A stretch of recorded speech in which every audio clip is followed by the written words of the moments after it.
you've been warned many times not to use an extension cord in the manner you're about to see. I plug in one item, the extension cord is all right. Plug in another one. The extension cord is all right. Now these are two small items. Plug in another one. The wire is starting to get a little bit warm.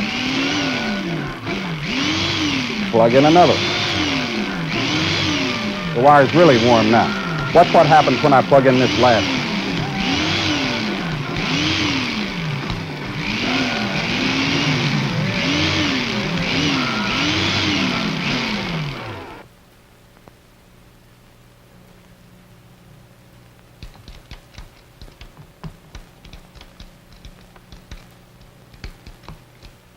It's obvious that the results could be very, very dangerous. And of course, I suggest that you don't try something like this. It's really a mess. Now, the wire burned because I overloaded the circuit. Remember, overload simply means that the demand for power is greater than the conductors can handle. In this case, we exceeded the power rating of the wire, and of course, it went up in smoke. I have a demo that will show why this happened. Now, I'll be using a DC source, but the principles are the same as it is with AC. This battery will supply the power. This represents the extension cord with the multiple sockets. This meter will monitor the current we're demanding, and we'll use bulbs to represent the various items demanding power. Okay, I'll plug in the first one. Notice the current it requires from the source. Now, watch current as I plug in another one.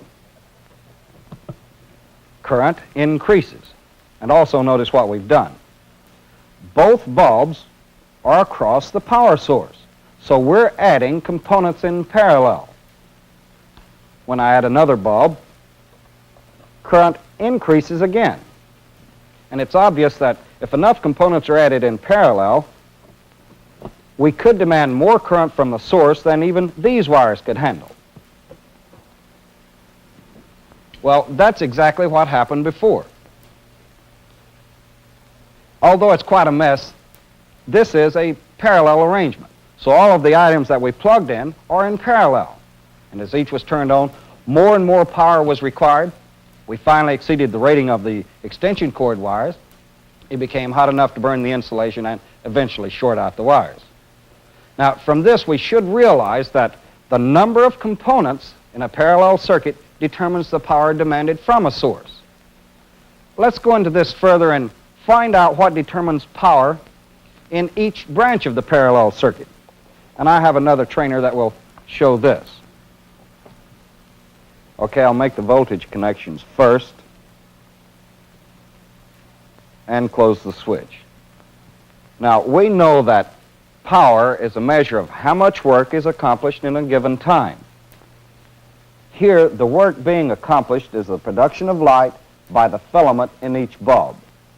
Then we can say that the amount of light is an indication of how much power is used. With this in mind, then, let's see the factors that determine power. Notice that each bulb is producing a certain amount of light. If I decrease current by changing this rheostat, less light is produced. The filaments are dissipating less heat, then less power is being used. If I increase current, more work is being produced, so power increases. Less current, less power, more current, more power. Then current and power are directly related in a parallel circuit. Another factor that determines power is voltage. Now, to show this, I'll use these bulbs, which are wired in a parallel arrangement, and two different batteries. Now, if I connect the bulbs to this 12-volt battery, notice the amount of light being produced. We can say then that the filaments are dissipating a specific power. But when I connect the same bulbs to this 6-volt battery, well, you can just barely see that they're glowing, so I'll disconnect them. There they're not glowing. There they're glowing. It's pretty obvious that there's very little light here. Then the bulbs are dissipating much less power. Less voltage, less power. More voltage, more power. Then power is directly related to the amount of voltage. Okay, resistance also determines how much power is dissipated by a branch. Now I have a different trainer to show this, so let me change out the trainers.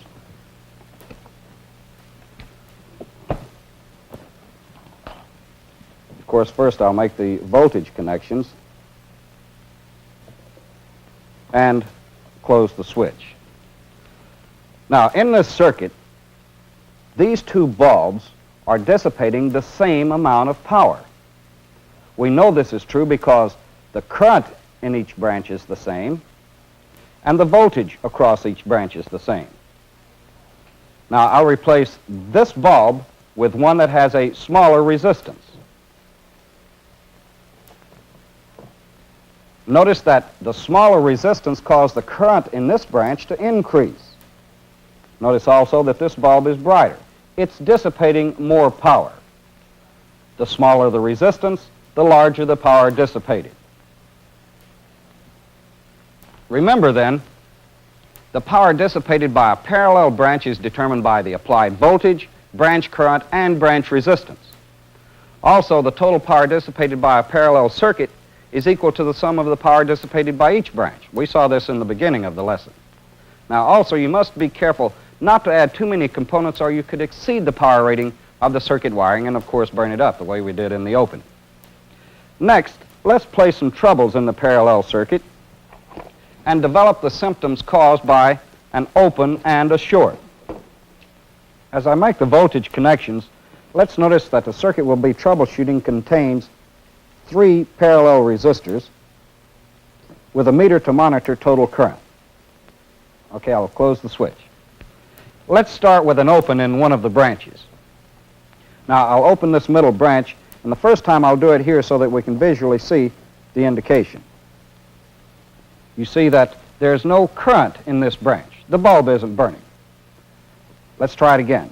Now, this time, notice that when I open it, it will have no effect on the remaining branches. I open it, current is still flowing in them. Then one symptom for an open is no current in the branch that's open. Now, I'll reconnect it and we'll see what indications we get from the meters. Let's try the ammeter first. Watch total current as I open the branch, and this time I'll open it by removing the bulb. Total current decreases. Well, let's see that again. There's total current with all 3 branches in. When I open one branch, total current decreases.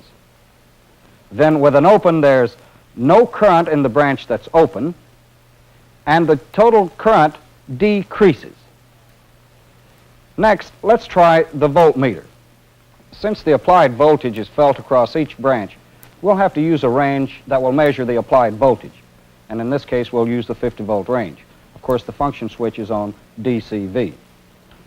Okay, I'll connect the meter across the center branch. And as always, when using a voltmeter, you must observe polarity. So I'll go directly across the bulb socket. We see with all 3 branches in, there's about 12 volts across this branch. Remember the middle set of numbers on the DC scale. Watch as I open the branch. The meter's still reading about 12 volts. There's 12 volts with the branch in, 12 volts with a branch open. Then it's pretty obvious that a voltmeter can't be used to locate an open in a parallel circuit. Then let's use the ohm meter. I'll change the function switch to ohms, and we'll use a range of ohms times 1. And as always, we must check meter 0. It's a little off, so I'll 0 it. And also, anytime we're using an ohm meter, we must remove power from the circuit, so I'll open the switch. Now I'll connect directly across the bulb socket. we get a reading of about, let's call it 34 ohms. We're on the ohms times 1 range. Now let's think about this reading for a moment. If we're checking across an open, which should be an infinite resistance, why do we get a resistance reading? Well, let's check the meter connections. This side of the meter is connected through the wiring to each side of the good bulbs. This one is connected through the wiring to the other side of the bulbs. So actually, we're reading the resistance of the good branches.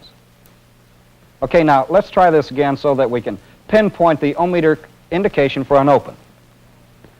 This time I'll put the bulb back in, and notice the resistance reading with all 3 bulbs in. It's a little over 20 ohms. Now watch when I open the branch. Total resistance increases. Then the ohm meter symptom for an open is an increase in total resistance.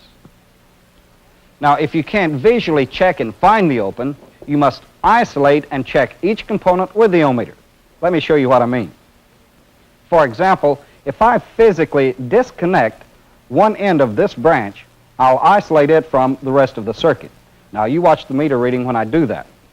I isolate the suspected component, and the meter indicates an infinite resistance. It indicates that that is an open branch. Now remember this about an open in a parallel circuit. A voltmeter can't be used because the applied voltage is always across the branch. An ammeter shows a decrease in total current. Remember, this is because there's no current in the open branch. And an ohm meter shows an increase in total resistance. Okay, let's look at a shorted branch.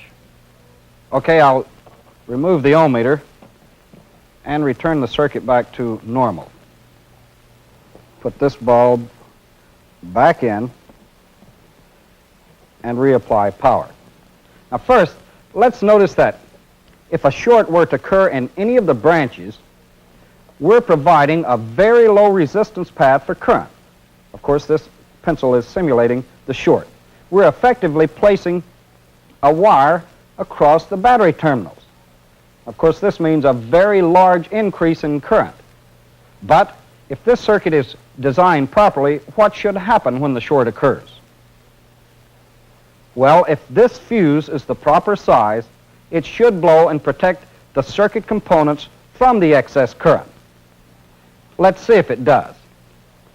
Now I'm going to place a short across this bulb, and first let's watch the fuse when I place the short across it. See that flash? That indicates that the fuse blew. Well, let me put in another fuse and we'll try it again. Now watch for the flash when the short is completed. Okay, there it was. Now let's do it one more time, but this time let's watch the ammeter and the fuse. Now watch carefully. You should watch for a sharp rise in the current when I make the connection. Did you see the needle peg and then fall to 0 when the fuse blew? Well, let's try it one more time so that you can see it. Remove the bad fuse and put in a good one. Now watch the meter closely when I make the final connection. Okay. It rose sharply, then fell back to 0. So the fuse is doing its job.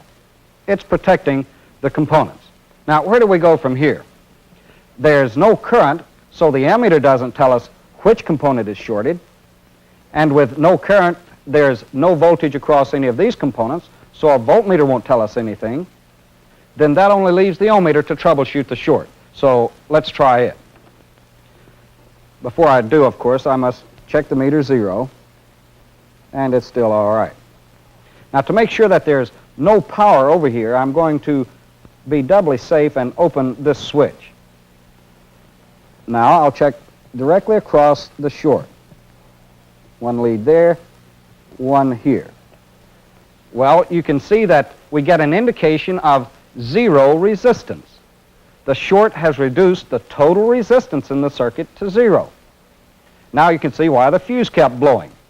With 0 resistance, the current tries to exceed the rating of the fuse, but it blows and protects the circuit components. To locate the component that's shorted, if you can't visually see which one is shorted, you must isolate and check each component, but this time, of course, you're looking for one with zero resistance.